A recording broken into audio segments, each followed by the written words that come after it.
কিভাবে স্ট্রেস মোকাবেলা করবেন এ বিষয়ে 4টি উপদেশ দিব। প্রথমত, কাছের মানুষের সাথে কথা বলুন। যে কোনো সংকটের সময় স্ট্রেস দূর করতে যাদের আপনি বিশ্বাস করেন এরকম মানুষের সাথে কথা বলুন এবং সময় পার করুন, সেটা আপনার সামনাসামনি হোক বা ভিডিও কলে হোক। 2 নম্বর যেটা হচ্ছে, স্বাস্থ্যকর জীবনযাপন করুন।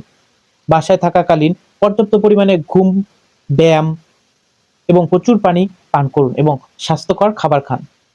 3 নম্বর যেটা হচ্ছে, ধূমপান এবং মদ্যপানের অভ্যাস থাকলে সেটা থেকে বিরত থাকুন।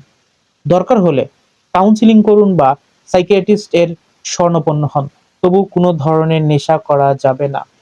4 নম্বর যেটা জিনিস, পুরনো শখ চর্চা করুন। আপনার নিজের মধ্যে যে শখগুলো রয়েছে, আপনার নিজের মধ্যে যে গুণগুলো রয়েছে সেগুলো পুনরায় সময় মতো চর্চা করুন। অতীতে যে শখগুলো আপনি অবসরে চর্চা করতেন সেগুলো আবার শুরু করুন এবং আবেগ নিয়ন্ত্রণ করার চেষ্টা করুন। এই 4টি জিনিস ফলো করলে আপনার স্ট্রেস দূর হবে এবং আপনি ভালো থাকবেন। ধন্যবাদ।